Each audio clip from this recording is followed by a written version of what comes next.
నమస్తే రమ్మగారు. నమస్తే జయ. రమ్మగారు, ఇంట్లో ఫ్యామిలీలో ఎవరైనా చనిపోతే మళ్ళీ వాళ్ళు అదే కుటుంబంలో జన్మిస్తారా? జనరల్గా కోరుకుంటూ ఉంటారు, మా నాన్నలా ఉన్నారు, మా అమ్మలా ఉంది, మా అమ్మే మళ్ళీ పుట్టింది, మా నాన్నే మళ్ళీ పుట్టారు, అట్లా అనుకుంటారు కదా. నిజమేనంటారు అంతే? అది సాధ్యమా? నమ్మలేం జయ, నమ్మలేము. ఎలా అంటే అసలు ఇది పునర్జన్మనే నమ్మని కాలం. నమ్మని కాలం.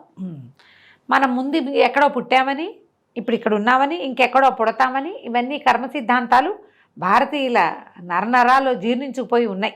పుట్టిన వాళ్ళు కూడా కొంతమంది ఎక్కడో పుట్టి మా ఇల్లు ఇది కాదు ఫలానా చోట అని చెప్పిన వాళ్ళు కూడా ఈ మధ్య కొంతమంది కొన్ని చోట్ల మనం సోషల్ మీడియా వల్ల తెలుసుకుంటున్నాం.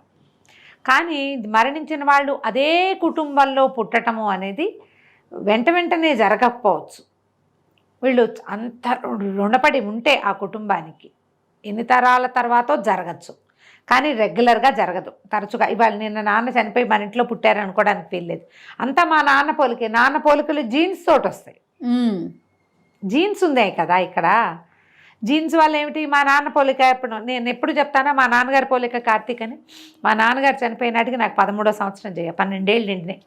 13వ ఏడు దాదాపుగా మా నాన్న చనిపోయిన ఇంచుమించుగా 20 ఇయర్స్కి కార్తీక్ పుట్టాడు, మా చిన్నబ్బాయి. వాడికి బాగా మా నాన్నగారి పోలికలు ఉన్నాయి. ఈ మధ్యలో కనీసం 10-12 మంది పిల్లలు పుట్టారు. అందరి పిల్లలకి ఏవో ఒక 1-2 చిన్నవి ఉన్నాయి పోలికలు. వీడికి ఎక్కువ ఉన్నాయి. మా నాన్నగారి చేతి పనితనం కూడా, ఆయన అన్ని రకాలు చేసేయగలిగేవాళ్ళు, చాలా క్విక్ లెర్నర్. వాడి ధోరణి కూడా మా నాన్నగారిదే. ఇప్పుడు నాన్నే అనుకోవడానికి వీల్లేదు. పోలిక నాకు పెద్దగా మా నాన్నగారి పోలికలు లేవు. నా పిల్లలకి రావచ్చు కదా, అవకాశం ఉంది కదా. జీన్స్ ఉన్నాయి కదా, జీన్స్ ఉంటాయి కదా. ఈ జీన్స్ మనకి ఎన్ని తరాల దాకా ఉంటాయి జయ? 5-6 తరాల దాకా జీన్స్ మనని వెంబడిస్తాయి. అవును, మన వెనకాల ఉంటాయి. అటు 7 తరాలు ఇటు 7 తరాలు అనేవాళ్ళు ఇది వరకు. మేనమావల పోలికలు వచ్చే పిల్లలు కనపడరా మనకి? ఖచ్చితంగా కనిపిస్తాయి. చింతాత పోలికలు వచ్చేవాళ్ళు. జీన్స్ వల్ల మనకి పోలికలు కనపడి వాళ్ళే వీళ్ళు లాంటి ఉద్దేశంలోకి వెళ్తాం, కానీ సినిమాటిక్గా మాత్రం జరగదు. మనం కథలు ఇలాంటివి వాటికి ఆధారంగా కనబడుతుంది. అసలు మనం ఎక్కడ పుడతాము, ఎలా పుడతాము అనేది మనం కర్మ సిద్ధాంతం ప్రకారం అయితే మనకున్న బాకీలు, మనం ఎవరెవరికి ఎలాంటి రుణాలు పడ్డామో, ఎవరికి రుణపడుతున్నామో, ఎవరి దగ్గర రుణం తీసుకున్నాం, వాళ్ళకి అటు మనం ఇవ్వడము పుచ్చుకోవటము అంతే. దానిని బట్టి మన జన్మలు ఉంటాయని చెప్తుంది శాస్త్రం. ఇందులో తపస్సు చేసేవాళ్ళు, రెగ్యులర్గా పూజ చేసుకునేవాళ్ళు, ఏదో మెడిటేషన్ చేసేవాళ్ళు, ఏదో ఒక సాధన చేసేవాళ్ళు, దేశ సంక్షేమం కోసం పనిచేసేవాళ్ళు, వీళ్ళందరూ కూడా తాము ఏం చేయదలుచుకున్నారో బృహత్కార్యం కొంత మటుకు చేసి సాధన చేసి చనిపోయారనుకో, వచ్చే జన్మలో ఆ సాధన వాళ్ళకి ఏదో ఒక వయసులో అందుతుందంటారు. కానీ ఇదే కుటుంబంలో పుడతారని చెప్పరు. అదే అట్లాంటి చెప్పడానికి ఉండదు.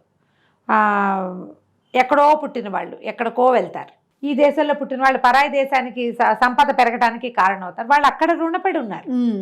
మనం అలా భావించాలి, కానీ ఇట్లా కథల్లో చెప్పినట్టుగా మా అమ్మాయి నాకు పుట్టింది, మా అమ్మ నాకు పుడతానంది, నీ కడుపు పుడతా అంట. మనము ఏంటంటే నీ రుణం తీర్చుకోవాలంటే కడుపును పుట్టి తీర్చుకోవాలి రుణం అనేది ఒక పాయింట్ మీద మాట్లాడుతారు. అది మాట చెప్పటమే కానీ నిజంగా మా అమ్మే మన కడుపును పుట్టేస్తుందని అలా నమ్మకూడదు.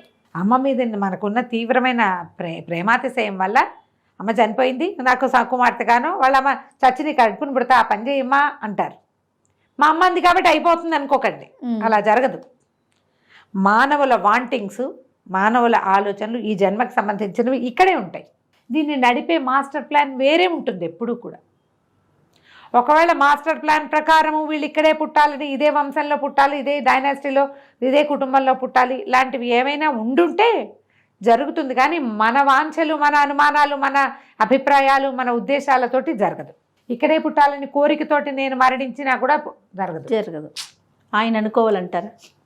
ప్లాన్ ప్రకారమే అవుతుంది. జనన మరణ చక్రాలు ఎప్పుడు కూడా దాని రకమే అది నడుస్తూ ఉంటుంది. ఇవాళ ఇక్కడ పుట్టిన వాళ్ళు వచ్చే జన్మలో ఇంకెక్కడో పుట్టచ్చు. మీరు అన్నట్లుగా రుణాలేమో రమ్మగారు. రుణమే, రుణం తప్ప రెండోది లేదు జయ. నువ్వు గమనించు మన జీవితాన్ని. మన అమ్మకి 25 ఏళ్ళు వచ్చాక మనం పుట్టామనుకుందాం. 25 ఏళ్ల వరకు మనమెవరో ఆవిడెవరో కదా. ఆ తర్వాత మనమే ఆవిడ జీవితంగా ఉంటాం. ఒక 20 ఏళ్ళు అయింది, వివాహం అవుతుంది, భర్తతో మమేకం అయిపోతారు ఆడపిల్లలు, లేదా భార్యతో అయిపోతారు. ఇంకా అప్పుడు అమ్మ ప్రాధాన్యత తగ్గుతుంది. వీళ్ళ పాత్ర, వాళ్ళతో మన రుణానుబంధము ఎక్కువ అవుతుంది. అమ్మతోటి ఏముంటుంది? పేగుబంధం. అమ్మకి మనం చేయాల్సినవో ఆమెకు మనం చూడాల్సిందో. ఒక్కొక్క తల్లులు ఇలా పుట్టగానే పిల్లలు పుట్టగానే మరణిస్తారు. రుణం లేదు తల్లికి. చివరిదాకా చచ్చేదాకా కొడుక్కో కూతురుకో వండి పెడుతూనే, తలకాయ దువ్వుతూనే, వాళ్ళ పనులు చేస్తూనే, వాళ్ళ తిట్లు వాళ్ళ గొడవ అనుభవిస్తూనే ఉంటారు కొందరు తల్లులు. వీళ్ళకి ఇంత పెద్ద రుణం ఉన్నట్టు ఇంతకాలం. ఒక్కొక్కడుకు కాల్చుకు తినేస్తాడు తల్లిని. నువ్వు చూడు, లడ్డూల్లాగా ఉంటారు పిల్లలు, దింపితే ఏడుస్తారు. ఆ తల్లి వాడిని ఎత్తుకుని నడుము సన్నబడిపోయి బక్క చిక్కిపోయి ఉంటారు తల్లులు. మోతే. ఒక్కో పిల్లాడు నెల రోజులు పాలు తాగాక పాలు ఉండవు. ఒకడు 3 ఏళ్ళు వచ్చేదాకా తల్లి పాలు తాగుతాడమ్మా. ఏమిటి తేడా? వాడు రుణం. మనం ఆలోచించకపోతే మనకి లోకం అంతా మామూలుగా ఉంటుంది జయ. ఆలోచిస్తుంటే మనం ఎందులోకి వెళ్తున్నామో అర్థం కాదు. నేను చెప్పిన 4 పాయింట్లకే కళ్ళు మిరుమిట్లు కొలుపుతున్నాయి. నిజమే కదా అనిపిస్తుంది. 9వ నెల రాగానే సిజేరియన్ అర్జెన్సీ అని తీసేస్తారు. 10వ నెల వచ్చిన 11 రోజుల వరకు కన్నారు పొట్లకాయలే ఉంటుంది, పొట్ట ముట్టుకుంటే విచ్చిపోయేలాగా. కన్నరు వాళ్ళు వస్తూనే ఉంటారు.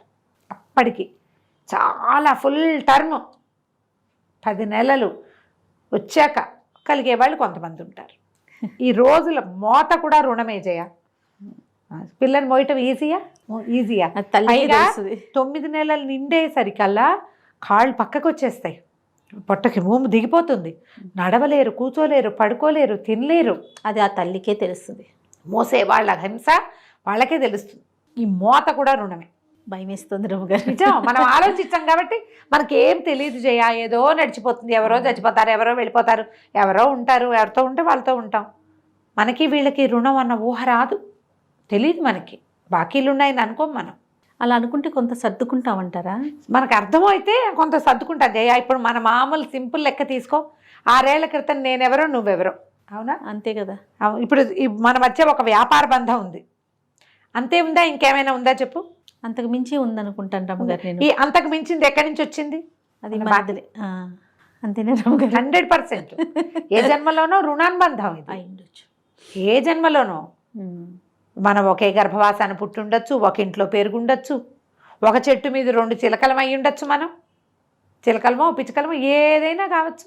ఒట్టిగా ఎవడు ఎప్పుడు ఎక్కడా కలుసుకోము, కేవలం రుణాలతోటే కలుస్తాము. ఇది మన సిద్ధాంతం. లేకపోతే వాళ్ళెవరో మనమెవరో జయ. ఎలా కలుస్తాం? ఇప్పుడు నేను ఎంతమందితోటో మాట్లాడతా, ఒక మంచి మాట చెప్తే వాళ్ళ టైం కలిసి వస్తుంది, వాళ్ళకి ఏదో కలిసి వస్తుంది. రుణం బాకీ ఉంటే పుడతాం, లేకపోతే పుట్టాం. మనం మా ఇంట్లోనే పుట్టాలి అని సినిమాల్లో పుడతామని చూపించినట్టుగా నమ్మకండి. భగవంతుడి మీద భారం వేసి ఉండాలి. మనం ఒక్కటి అర్థం చేసుకోవాల్సింది ఏంటంటే, ఈ ఏదైతే మనం ఇప్పుడు ఉన్నామో అది మనం కాదు. మనం ఇక్కడ కలగడానికి ఒక అవకాశం ఇచ్చింది యూనివర్స్. ఇక్కడ కలిగినందుకు ఏ దాంట్లో మనం ఏ ఫ్యామిలీలో అయితే మనం పుట్టామో, ఎందులో అయితే ఉన్నామో దానికి చెడ్డ పేరు రాకుండా ఆ పాత్రకి తగిన న్యాయం చేద్దాం. తర్వాత ఇంకెక్కడ పాత్రలో ప్రవేశపెడతాడో భగవంతుడు, దానికి సిద్ధం అవుదాం. దానికోసమని సాధ్యమైనంత మంచి పనులు చేద్దాం. సాధ్యమైనంత ఎవరిని హింసించకుండా, బాధించకుండా, ఇబ్బంది పెట్టకుండా, ఎవరికి రుణపడిపోకుండా ఉంటే అసలు పుట్టాల్సిన అవసరాలు కూడా రావు. అంతే. బాకీలే తీర్చుకుంటాం. మనం ఎవరి దగ్గర ఏం తీసుకోం, ఎవరి దగ్గర ఏ సహాయం తీసుకోం. మనమే అందరికీ సహాయాలు చేస్తూ ఉంటాం. ఇప్పుడు ఈ సహాయం చేయటం కూడా వాడికి అవసరమైంది, మనం ఇచ్చాము. మనం ఏదో పొడి చేస్తున్నామని భావించకూడదు. మనం వాళ్ళకి బాకీ ఉన్నాం, అది వాళ్ళకి ఇచ్చాం అనుకోవాలేమో. భావిస్తూ ఉంటే తర్వాత జీవితం ఉంటుంది, ఉండకపోతుంది. ఇక్కడే పుట్టాలి, పుడతాము లాంటి నమ్మకాలు మాత్రం పెట్టుకోబోకండి. మీరు భగవద్గీత తాపీగా చదివితే తెలుస్తుంది. ఏదైనా ఉపనిషత్తులు అవి కఠోపనిషత్తు లాంటివి ఎక్కడైనా వినడానికి అవకాశం లభిస్తే వాటిని వినండి. మీకు ఇది నేను, ఇది నాది, ఇదంతా నా కుటుంబం, నేను ఇక్కడే పుట్టాలి, ఇలాంటి భావాలు కూడా దొరికిపోతాయి. అవి కూడా పోగొట్టుకోవాలి. వాస్తవం అసలు మనకి వాస్తవం ఏమిటో అర్థం కాదు జయ చచ్చి. ఎందుకంటే మనం ఇంతకు ముందు ఉన్నామని, రేపు పొద్దున ఎప్పుడో ఉంటామని ఎవడు ఒప్పుకోడు. సైన్స్ ఒప్పుకో రావట్లేదు కదా. అదే కదా, సైన్స్ ఒప్పుకోదు, లేదంటారు. ఆత్మ శరీరం వేరు కాదంటాడు సైన్స్ వాడు. పాపం వాళ్ళు ఏమంటున్నారు, మనం జనరల్గా ఒప్పుకోరు, వాళ్ళు ఒప్పుకోరు. పునర్జన్మ లేదని చెప్తారు వాళ్ళు. హేతువాదులు చెప్తారు కదా. అవునవును, మరుజన్మలు లేవు, పోతే పోయినట్టే అంటారు. శాస్త్రం ప్రకారం, మన ధర్మం ప్రకారం మనం నమ్ముతాం కాబట్టి ఇలా ఆలోచించండి. పోనీ మరి జన్మ లేదయ్యా, వద్దు మనకి, ఇప్పుడే ఈ ఉన్న పాత్రకైనా న్యాయం చేసి తగలబెడాలి కదా మనము. నాకు అది విసుగ్గా ఉంటుంది. వచ్చే జన్మకు కాదు, వదిలేసేయండి. ఇప్పుడు సంగతి చూడు. ఇప్పుడే ఓ ఇంట్లో పుట్టావు, వాళ్ళకి న్యాయం చెయ్యి, వాళ్ళతో బాగుండు. వాళ్ళే సరిగ్గా లేరు, నువ్వైనా సరిగ్గా ఉండు. అదేనా చేయాలిగా. అసలు దాని గురించి ఆలోచించద్దు. ఈ ఉన్నది నువ్వు ఒక చోట నుంచున్నావు, ఆ ప్లేస్ నీట్గా ఉంచు. ఒక చోట కూర్చుంటావు, దాన్ని చక్కగా పెట్టుకో, పడుకుంటావు, అక్కడే తింటావు. నువ్వు పాడు చేసుకోబోక దాన్ని. నువ్వు వెళ్ళిపోతావు, నీ వెనకాల ఇంకోటి వస్తాడు, అది గ్యారంటీయే కదా. పునర్జన్మ గ్యారంటీ లేదు. నీ ఫ్యామిలీలోకి నీ ప్లేసు తర్వాత ఇంకో కొంతమంది జనరేషన్ రావాల్సింది వస్తుంది కదా, వాళ్ళ కోసం దీన్ని క్లీన్గా ఉంచు. 100%. ఇలా ఆలోచిస్తే ఈ మరిజన్మ ఉందా, మనం ఇక్కడే పుడతామా లేదా, అవన్నీ ఆలోచనలు రావు, ప్రశాంతంగా ఉంటాం. నమస్తే. నమస్తే జీ.